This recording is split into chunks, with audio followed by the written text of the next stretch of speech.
यह कहता है if disease develop due to vitamin D deficiency then use this capsule.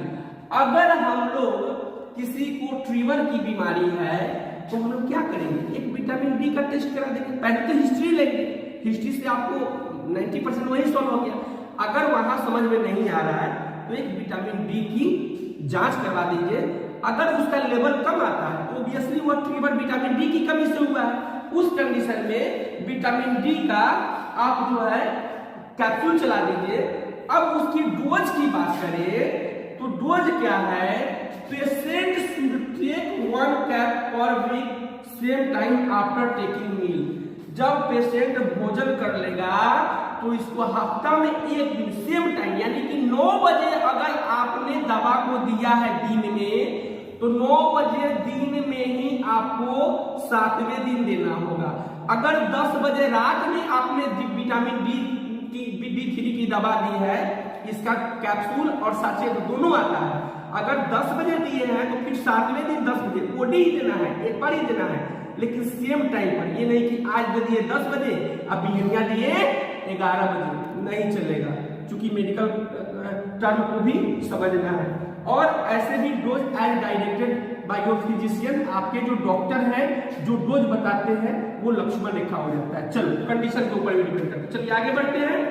तो विटामिन डी कम आया तो क्या देंगे, विटामिन डी की उसको कैप्सूल दे देंगे या सचेत देंगे, ठीक है। अब इसमें आगे बढ़ते हैं, कहता है कि एक और टैबलेट है, ठीक है।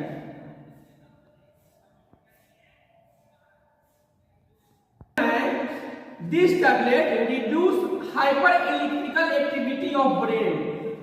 अब क्या करेंगे, किसी को सीटी स्कैन कराएंगे, लग रहा है कि उसके ब्रेन में इलेक्ट्रिकल एक्टिविटी ज्यादा है, यानी कि उसके नस में कहीं ना कहीं इलेक्ट्रिकल एक्टिविटी ज्यादा हो गया है। वो सीटी स्कैन में आपको पता चल जाएगा।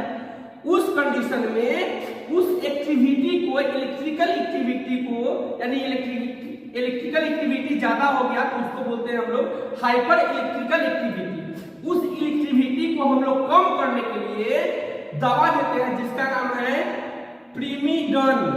और प्रीमिडन गोली 100 से 200 पावर में आता है, एमजी में आता है, जिसका डोज है दिन भर में 2 बार।